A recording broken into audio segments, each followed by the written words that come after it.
हाँ सर, तो पीछे वाले वीडियो में हम लोग क्वेश्चन नंबर 10 तक बात किए हुए थे। अब हम लोग क्वेश्चन नंबर 11 से स्टार्ट करेंगे, ठीक है।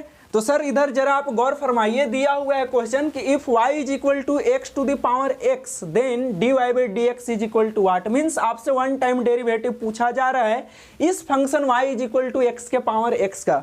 तो सर जरा गौर फरमाइए, अगर ऐसा क्वेश्चन, अगर मैं आपको ये चीज़ बताना चाहता हूँ कि अभी आपके पास एक ऐसा क्वेश्चन, एक सिंपल छोटा सा ये क्वेश्चन दिया हुआ है, अगर इसी क्वेश्चन को थोड़ा बड़ा बना दिया जाए और एक नंबर में पूछ दिया जाए तो उसे हम क्या करेंगे। लॉन्ग प्रोसेस आप कर सकते हैं कि taking log on both side. अगर आप दोनों तरफ लॉग लेकर करेंगे सर तो ये क्वेश्चन इजीली बन जाएंगे। बट उससे अगर मैं और इजी आपको बना कर देना चाहूँ तो आप एक ट्रिक याद रखेंगे, ठीक है। लॉन्ग भी मैं बनाकर बताता हूँ आपको और एक ट्रिक के साथ भी बताता हूँ, ठीक है। तो अगर सर आपके पास ऐसा अगर क्वेश्चन है कि सपोज कीजिए कि y इज इक्वल टू दिया हुआ है f ऑफ x के पावर g ऑफ x, ठीक है सर।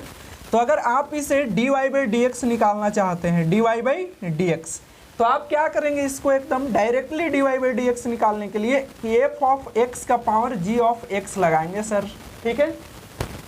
अब इधर आप जरा गौर फरमाएंगे कि यहाँ अब मैं क्या करूँगा कि इसे लिखूँगा कि यह जो gx है इसे ऊपर लिखूंगा और अपॉन में f ऑफ x लिखूंगा सर, ठीक है।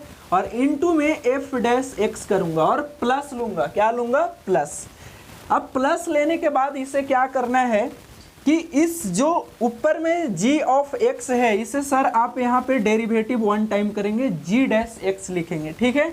और इनटू में आप लिखेंगे plus log f of x, ठीक है सर। तो अगर आपको ये चीज़ याद हो जाएगा तो अगर एक क्वेश्चन जो दिया हुआ है अगर इसे और बड़ा बना कर दिया जाए, फंक्शन पावर फंक्शन कर दिया जाए, तो आप इसे अप्लाई करके डायरेक्टली आप इसका आंसर निकाल सकते हैं।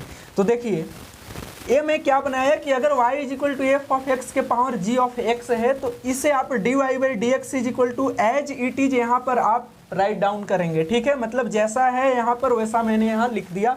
अब क्या करना है कि आप एक स्क्वायर ब्रैकेट बना लेंगे और इसके क्या करना है कि पहले लिखना है ऊपर वाला, पहले ऊपर वाला, फिर बटा में सर नीचे वाला, ठीक है। फिर आप इनटू लेंगे नीचे वाला का डेरिवेटिव। जैसे ही आप करेंगे ऊपर वाला बटा में नीचे वाला और नीचे वाला का यहाँ पे जस्ट इनटू में आप डेरिवेटिव को सटाएंगे सर, ठीक है। और इसके बाद आप प्लस लिखेंगे, क्या लिखेंगे, प्लस लिखेंगे। और प्लस लिखने के बाद जो यहाँ ऊपर लिखा हुआ है इसका आप g डैश x करेंगे, means one time derivative into log f of x कर देंगे, ठीक है। तो इस क्वेश्चन को यहाँ पर आप देखेंगे कि y इज इक्वल टू अगर है हमारे पास x के पावर x है सर, कैसा है, x के पावर x है। तो यहाँ से अगर मैं इसका dy बाई डी एक्स निकालूँ तो ये क्या बन जाएगा, इसे आप अप्लाई कीजिए। देखिए यह मेरा f ऑफ x का काम करेगा और यह g ऑफ x का काम करेगा, ठीक है। तो यह हो जाता है x के पावर x हो जाएगा सर, ठीक है। और यहाँ ऊपर वाला तो ऊपर वाला बटा में नीचे वाला, तो नीचे क्या है, x है। अब नीचे वाला का डेरिवेटिव यहाँ लगा f डैश x, मीन्स यह x का किधर गया, यहाँ। तो x का डेरिवेटिव सर 1 हो जाता है x के रिस्पेक्ट में, ठीक है।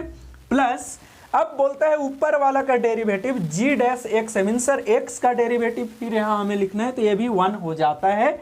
और फिर इधर आता है sir log f of x, तो f ऑफ x मेरा क्या है सर, तो x है, तो यहाँ log x हो जाएगा, ठीक है। अब यह सर x और x कट जाएंगे और जब एक कटा तो हमें क्या मिला, तो देखिए यहाँ पर मैं लेकर आता हूँ dy by D x is equal to x power x। अब ब्रैकेट में सर एक कट गए तो यहाँ पे 1 आ रहा है मेरे पास, 1 प्लस log x आ गया, 1 प्लस log x आ गया। तो सर इस तरीके से आपको ये आंसर मिलता है, ठीक है। dy by D x is equal to x power x into 1 plus log x, यानी आपका ऑप्शन नंबर बी यहाँ पे सही है, ठीक है। लेकिन अगर आपको ये चीज़ याद ना रहे तो आप क्या करेंगे, उसके लिए मैं बात करता हूँ, ठीक है। हटा दूँ इसे, चलिए। अब देखिए अगर आपको ट्रिक याद ना रहे तो y इज इक्वल टू आपके पास है x के पावर x। आप यहाँ क्या करेंगे कि taking log on both side करेंगे। जब दोनों तरफ आप लॉग लेंगे तो यहाँ हो जाएगा log y is equal to log x के पावर x हो जाएगा। अब यह x सर यहाँ जंप करके बाहर उतर जाएगा, तो ये बन जाएगा log y is equal to x into में log x बन जाएंगे, ठीक है। अब आप यहाँ पे इसका डेरिवेटिव करेंगे e इंटू v पे, ठीक है। अब e इंटू बी पे डेरिवेटिव करेंगे तो log y का डेरिवेटिव सर हो जाता है 1/y और y का डेरिवेटिव हो जाता है dy/dx। ठीक है, अब यहाँ से x मेरा बाहर हो जाएगा u इंटू वी में और log x का डेरिवेटिव सर आप लिखेंगे 1/x प्लस आता है। अब log x को बाहर रखेंगे आप, ठीक है, और x का डेरिवेटिव सर 1 हो जाता है। ठीक है, अब यहाँ से यह x और x कैंसिल आउट हो जाता है तो dy/dx सर क्या होगा, तो यह y इधर डिवाइड में है, राइट में जाएगा तो मल्टीप्लाई में हो जाएगा और यहाँ सर 1 बचा और इधर हो गया log x हो गया। ठीक है, y का वैल्यू सर यहाँ से आप लाकर यहाँ पुट आउट कीजिए तो यह है x के पावर x और इधर 1 प्लस log x। देखिए सर वही आंसर इससे भी आ रहा है आपका। ठीक है, तो अगर वैसे ट्रिक आपको याद ना रहे तो इसे आप डायरेक्टली ऐसे करके बना सकते हैं, जो कि ऑप्शन नंबर बी तो मैच ही कर रहा है। ठीक है, तो आइए अब हम लोग बात करते हैं क्वेश्चन नंबर बी के ऊपर, क्वेश्चन नंबर 12। ठीक है, तो क्वेश्चन नंबर 12 कुछ इस तरीके से है, आप गौर फरमाएं। क्या है कि अगर y इज इक्वल टू दिया है सर कि 5 cos x minus 3 sin x, तो हमें बताना है। अच्छा, ये क्वेश्चन सर पूरा मैं नहीं लिखा हूँ, क्या है मैं देख लेता हूँ। मेरे पास तो PDF अभी अभी आया है, जैक बोर्ड ने रिलीज किया है, तो ज़रा मैं इसे देख लूँ कि क्या है। हाँ सर, तो इसका वो बोल रहा है, क्वेश्चन यहाँ पे बोला जा रहा है कि आप ऐसा कीजिए कि देन d2y अपॉन dx² निकाल कर बताइए कि क्या होगा सर। ठीक है, ये चीज़ हमसे पूछा जा रहा है और ऑप्शन ए है 0 और ऑप्शन बी है सर y है और ऑप्शन सी है -y और ऑप्शन डी क्या है सर, x है। ठीक है, तो ये क्वेश्चन है। ठीक है, तो देखिए यहाँ पर क्या पूछ रहे हैं कि d2y अपॉन dx² क्या होगा, मीन्स आपको 2 बार ये डिफ्रेंसिएशन करने के लिए बोल रहा है। तो इसका आप 2 बार डिफ्रेंसिएशन करेंगे तो ये क्या मिलेगा। तो सबसे पहले आप देखिए कि y इज इक्वल टू मेरे पास है 5 cos x और माइनस में 3 sin x है। अगर आप इसे 1 टाइम डिफ्रेंशिएट करते हैं सर तो ये मिलता है dy/dx इज इक्वल टू 5 तो कांस्टेंट है, cos का डेरिवेटिव आप लिखेंगे जो कि होता है माइनस साइन, तो ये हो जाएगा -5 sin x और यहाँ है साइन सर, तो साइन का डेरिवेटिव क्या होता है, cos हो जाता है और 3 कांस्टेंट है तो ये 3 cos x हो गया। अब सर आपसे सेकेंड डेरिवेटिव पूछ रहा है। ठीक है, तो इसी चीज़ को आप अगर सेकेंड टाइम डेरिवेटिव लाते हैं तो ये हो जाता है d2y अपॉन dx² और यहाँ से सर 5 का मेरा 5 तो -5 कांस्टेंट है और साइन का डेरिवेटिव cos होता है। ठीक है, और यहाँ से आप cos का डेरिवेटिव लिखेंगे तो माइनस साइन हो जाएगा जो कि माइनस माइनस ए प्लस हो जाएगा। ठीक है, तो +3 sin x हो जाता है। ठीक है, अब सर यहाँ ध्यान दीजिए जरा, अगर ये y is equal to 5 cos x minus 3 sin x है, अगर मैं यहाँ से माइनस को कॉमन कर लूँ तो ये बन जाता है 5 cos x और -3 sin x बन जाता है। ठीक है, अब जरा यहाँ पे आप गौर फरमाएंगे कि y इज इक्वल टू देखिए क्या है, y इज इक्वल टू है 5 cos x minus 3 sin x, means ये टर्म पूरा y है सर, है y है। अब जब यह y है तो आपको क्या मिला, आपको मिल रहा है d2y upon dx² is equal to -y मिला। अब उसे राइट से लेफ्ट में आप लाकर शिफ्ट करेंगे तो ये माइनस में है, इधर आकर प्लस बन जाएगा। ठीक है, अच्छा सर आपसे सिर्फ ऑप्शन जैसा पूछ रहा है वैसा ही काम करें, इसे आगे हम लोग नहीं बढ़ाने वाले हैं। मीन्स सेकेंड टाइम डेरिवेटिव हमें क्या मिल रहा है सर, तो मिल रहा है d2y upon dx² is equal to -y। ठीक है, यानी option number C is correct option है सर। ठीक है, हाँ चला, तो अब आ जाओ हम लोग बात करते हैं क्वेश्चन नंबर 13 और क्वेश्चन नंबर 14 के ऊपर। ठीक है, क्वेश्चन नंबर 13 क्या है, क्वेश्चन नंबर 13 है कि if f of x is equal to ax² minus bx plus c then f'0 क्या होगा। मीन्स आपसे पूछा जा रहा है कि अगर आपके पास f ऑफ x सर दिया हुआ है कि f of x is equal to ax² minus bx plus c। ठीक है, तो अगर आप इसे 1 टाइम पहले डिफ्रेंशिएट करें उसके बाद इसमें 0 डाल दें। ठीक है, तो अगर इसे आप 1 टाइम डिफ्रेंशिएट कीजिएगा तो यह हो जाता है f' is equal to sir यहाँ से x² का डिफ्रेंशिएशन 2x हो जाता है, यानी ये हो जाएगा 2ax और bx है तो x का 1 यानी सिंपल यहाँ -b रहेगा और c का 0 हो जाता है। मीन्स यह f' क्या होगा, तो यह हो जाएगा 2ax माइनस b। ठीक है, अब आप इसमें जब जीरो डालेंगे तो ये हो जाएगा, जहाँ जहाँ x है जीरो हो जाएगा, तो ये हो जाएगा 2a into zero minus B, means यह तो सर पूरा जीरो हो गया, तो जीरो और minus B means is equal to minus B हो गया, ठीक है। यानी ऑप्शन नंबर बी हमारा सही है यहाँ पे, ठीक है। अब यहाँ ये क्वेश्चन बोल रहा है, क्वेश्चन नंबर 14 कि the rate of change of the area of a circle with respect to its radius, ठीक है। मतलब बोल रहा है कि वृत्त के क्षेत्रफल में परिवर्तन का दर क्या होगा, इसके त्रिज्या के सापेक्ष में वो बताना है, ठीक है। तो वृत्त का क्षेत्रफल में परिवर्तन का दर आपसे पूछा जा रहा है सर, मतलब ये क्वेश्चन वही है कि the rate of change of the area of a circle, ठीक है, with respect to its radius. तो यहाँ पे मतलब ये आपका सर्कल है, तो इसके क्षेत्रफल में क्या परिवर्तन हो रहा है, इसके त्रिज्या के रिस्पेक्ट में, जब आर हमारा 5 सेंटीमीटर है सर, कितना है 5 सेंटीमीटर है।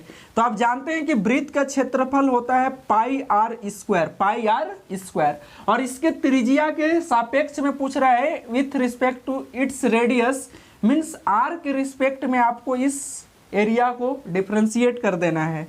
तो ये हो जाएगा D A upon D R is equal to, R square है तो ये हो जाएगा 2 पाई आर हो जाएगा। अब कब पूछा जा रहा है, जब R is equal to 5 centimetre है, यानी ये हो जाएगा हमारा D A upon D R, R के पास आप 5 सेंटीमीटर ले लें, क्योंकि यहाँ सिंपल ऐसे क्वांटिटी पूछे जा रहे हैं, कोई यूनिट नहीं लगा हुआ है। तो आर के पास जब आप 5 सेंटीमीटर रखेंगे, R is equal to 5 centimetre, तो ये आपके मिल जाएंगे 2 pi multiply 5 is equal to 5 two जा 10 पाई, ठीक है। यानी सर आपका आंसर 10 पाई आ रहा है, option number A is correct option है, ठीक है। हाँ सर, तो चलिए अब हम लोग बात करते हैं क्वेश्चन नंबर 15 और क्वेश्चन नंबर 16 के ऊपर, ठीक है। अब क्वेश्चन नंबर 15 क्या है, क्वेश्चन नंबर 15 बोल रहा है कि integration of cosec x into cosec x plus cot x क्या होगा, ठीक है। तो आइए, और क्वेश्चन नंबर 16 है कि integration of tan log x upon x, आप इसे इंटीग्रेट करके बताइए क्या होगा। तो देखिएगा यहाँ पे क्या है, अगर हम इसका इंटीग्रेशन करें कि कॉसेक एक्स इंटू में cosec x plus cot x, ठीक है चला। तो ध्यान दो जरा, इधर क्या मिल रहा है, अगर मैं इस वाले कॉसेक को एंट्री दूं, ठीक है, तो इस वाले कॉसेक को अगर मैं एंट्री दूंगा तो ये बन जाता है मेरा कॉसेक स्क्वायर एक्स बन जाता है, और यहाँ प्लस में बन जाता है cosec x into cot x, ठीक है, और इधर dx। अब आप जानते हैं कि कॉसेक स्क्वायर एक्स का इंटीग्रेशन होता है माइनस कॉट एक्स, ठीक है, और cosec x into cot x का इंटीग्रेशन होता है माइनस कॉसेक एक्स, और प्लस में c लगा लेंगे, ठीक है। तो इस तरह से मेरा यह आंसर आके यहाँ से मिलता है। तो देखिए ऑप्शन नंबर कौन सा सही है, माइनस कॉट और माइनस कॉसेक एक्स प्लस सी, यानी ऑप्शन नंबर डी आपका सही ऑप्शन है, ठीक है। आइए अब हम लोग बात करते हैं क्वेश्चन नंबर 16 के ऊपर। क्वेश्चन नंबर 16 बोलता है कि integration of tan log x upon x क्या होगा विथ रिस्पेक्ट टू एक्स। तो देखिए अब हम लोग इसे क्या करेंगे सर, तो यहाँ पे आपको क्या करना पड़ेगा कि log x को आपको यहाँ से लेट करना पड़ेगा, ठीक है। तो log x को जब आप यहाँ लेट करेंगे, मतलब इंटीग्रेशन आपसे पूछा जा रहा है tan log x upon x, बताइए साहब कि क्या होगा, ठीक है। तो अगर इस log x को आप t मान लेते हैं साहब कि log x अगर मेरा सर t हो जाता है, तो log x का डेरिवेटिव 1/x हो जाता है, और इधर dt/dx। अगर इस dx को अगर आप राइट में लाकर शिफ्ट कराते हैं तो 1/x dx is equal to dt बन जाता है सर, ठीक है। यानी अब आपको क्या मिलने वाला है, तो देखिए यहाँ से बाई में x और dx, और बाई में x dx मीन्स अगर सर आपको यहाँ अगर 1 इंटू में कर दे तो 1/x dx, और 1/x dx is equal to हमें मिल रहा है dt, क्या मिल रहा है dt मिल रहा है, मीन्स यहाँ से इंटीग्रेशन मुझे क्या मिल रहा है कि 10, और इसे मैंने t लिया, और बाई x dx हमारा dt आ गया। अब आप जानते हैं कि tan x का integration minus log cos x होता है, ठीक है। तो आप इसे यहाँ पर t है तो इसे लिखेंगे minus log mod of cos t लिखेंगे, और प्लस में c लिखेंगे। अब यहाँ से आप आइए क्या होगा, t का वैल्यू इसे दे दीजिए, तो t का वैल्यू हमने क्या लिया है log x, तो ये हो जाएगा cos log x और प्लस में c, ठीक है। तो सर जरा इधर गौर फरमाइए कि इसका ऑप्शन कहाँ मैच कर रहा है, minus log mod of cos log x plus c किधर है, तो हाँ minus log mod of cos log x plus c, तो ऑप्शन नंबर डी यहाँ पर सही है। ठीक है, हाँ तो अब हम लोग बात करेंगे क्वेश्चन नंबर 17 और क्वेश्चन नंबर 18 के ऊपर। ठीक है, क्वेश्चन नंबर 17 क्या है चेला, तो देखो ये बहुत ही अलग टाइप से क्वेश्चन बना के दिया है तुम्हें और बट बहुत इजी है। ठीक है, तो क्या है ध्यान देंगे, तो ये बोल रहा है कि आप बताइए कि इंटीग्रेशन ऑफ डेरिवेटिव किसका, लॉग एक्स बेस ई, ठीक है, इसका इंटीग्रेशन क्या होगा। तो सर सबसे पहले आप यहाँ क्या करेंगे कि log x का डेरिवेटिव आपको सबसे पहले यहाँ करना पड़ेगा। ठीक है, तो log x का जब आप डेरिवेटिव करेंगे और वो भी log यहाँ ln x है मीन्स नेचुरल है, और जब ये नेचुरल है तो नेचुरल log x का डेरिवेटिव सर 1/x हो जाता है और बाहर में dx लगा हुआ है। ठीक है, अब आप यहाँ ध्यान देंगे कि जब यहाँ 1/x आ गया तो 1/x का डेरिवेटिव क्या होता है, ओ सॉरी 1/x का इंटीग्रेशन क्या होता है, तो log x हो जाता है, क्या हो जाता है, log mod of x plus में c हो जाता है। बट यहाँ पे देखिए हमारा बेस इंडिकेट किया गया है तो यहाँ पर हम बेस भी ले लेंगे। ठीक है, तो देखिए यहाँ पे क्या है कि ऑप्शन 1/x log x है, ऐसा तो हो नहीं सकता, ये भी नहीं हो सकता, यहाँ पे log x लगा है प्लस में c है, तो यहाँ पे मैंने मॉड लगा दिया। अगर मॉड होता, अगर ए भी होता और मॉड भी होता तो हम ऑप्शन मॉड वाला पहले चूज करते। ठीक है, बट इसमें मॉड नहीं है, तो मॉड नहीं है तो हम इसे लगाएंगे आंसर, इसे छोड़कर नहीं जाना है। ठीक है, तो आप इसे लिख सकते हैं ऐसा कि log x base e plus के। ठीक है, आप इसे ऐसा लिख सकते हैं। तो इस तरह से आपका आंसर क्या हो जा रहा है, तो आपका आंसर ए इज करेक्ट। ठीक है, अब सर हम लोग बात करेंगे क्वेश्चन नंबर 18 के ऊपर। क्वेश्चन 18 बोलता है कि आप बताइए कि इंटीग्रेशन ऑफ 1/x² - 16 क्या होगा। ठीक है, तो इसे आप जरा देखेंगे तो यह कुछ इस तरीके से दिख रहे हैं कि एक 1/x² - a² dx। ठीक है, तो इसका इंटीग्रेशन साहब हो जाता है 1/2a log mod of x minus a upon x plus a हो जाता है सर। ठीक है, और प्लस में c ले लें, तो यहाँ से हम इसे क्या लिख सकते हैं, तो इसे मैं लिख सकता हूँ x² - 4² dx, क्योंकि 4 का स्क्वायर करूंगा साहब 16 आ जाएगा यहाँ से। तो अब इसे आप क्या लिखेंगे, यहाँ देखो 1/x² - a² है तो 1/2a है, तो 1/2a, तो a के पास क्या है 4 है, तो इंटू में 4 और log mod of x minus a, तो a के पास यहाँ 4 है तो x minus 4 upon x plus 4। ठीक है, और प्लस में c लेंगे आप, तो यह क्या मिल जाएगा आपको, यह मिलने वाला है यहाँ से 1/8 मिलने वाला है, 1/8 और इधर log mod of x minus 4 upon x plus 4 और प्लस में c। ठीक है, तो ये आपका आंसर कुछ इस तरीके से आकर लगेगा। तो आप देखिए ये ऑप्शन कहाँ मिल रहा है, 1/8 log mod of x minus 4 upon x plus 4 plus c कहाँ है, ऊपर तो हमारा x माइनस 4 और 1/8 है, बट यहाँ प्लस है, ये तो साहब हो नहीं सकता है। तो सर गौर फरमाएंगे आप कौन सा मिल सकता है मुझे, ये तो हो नहीं सकता है, 4 में है, यानी सी नंबर देखिए आप 1/8 log mod of x minus 4 upon x plus 4 plus, यानी ऑप्शन नंबर सी आपका यहाँ पे सही है। ठीक है, हाँ तो आइए अब हम लोग बात करते हैं क्वेश्चन नंबर 19 और क्वेश्चन नंबर 20 के ऊपर। ठीक है, क्वेश्चन नंबर 19 क्या है सर, ध्यान देंगे आप इधर। क्वेश्चन नंबर 19 बोलता है कि आप बताइए कि integration of exponential x f of x plus f dash x dx क्या होगा। ठीक है, तो यह एक प्रॉपर्टी ही होता है सर कि जब ऐसा हो जाए ना कि integration of exponential x into में f of x plus f dash x means इसका डेरिवेटिव यहाँ लगा हुआ है, तो आपका आंसर यह इतना पार्ट निकल के आता है सर बाहर। ठीक है, मतलब आपका आंसर हो जाएगा exponential x f of x plus c हो जाता है सर। ठीक है, इस प्रॉपर्टी को आप डायरेक्ट याद रखेंगे, है ना, और तो यहाँ पे आपका आंसर क्या लगेगा, आपका answer exponential x f of x plus c, यानी ऑप्शन नंबर ए सर सही है आपका। ठीक है, तो आइए अब हम लोग क्वेश्चन नंबर 20 के ऊपर बात करते हैं। तो क्वेश्चन नंबर 20 क्या है, बोलता है कि आप बताइए कि integration of sec square x क्या होगा। इसका लोअर लिमिट और अपर लिमिट दोनों दिया हुआ है, मीन्स यहाँ पर डिफिनिट इंटीग्रेशन का बात करना है हमें। ठीक है, तो देखिए यहाँ पे इंटीग्रेशन क्या है कि लोअर लिमिट हमारा क्या है 0 है और अपर लिमिट π/4 है और इधर है सेक स्क्वायर एक्स dx। ठीक है, तो सेक स्क्वायर एक्स का इंटीग्रेशन आप जानते हैं कि tan x होता है सर, क्या होता है, tan x होता है, ठीक है। और लोअर लिमिट हमारा 0 है और अपर लिमिट π/4 है। तो यहाँ से आप इसमें अपर लिमिट पहले पुट आउट करेंगे हम लोग, तो tan π/4 और माइनस tan 0 और tan π/4 मीन्स 45 डिग्री और tan 45 का value 1 minus 0 is equal to 1 होता है साहब, ठीक है। तो आइए ऑप्शन नंबर देखिए इसमें कौन है, 1, यानी ऑप्शन नंबर यहाँ पर ए सही है, ठीक है।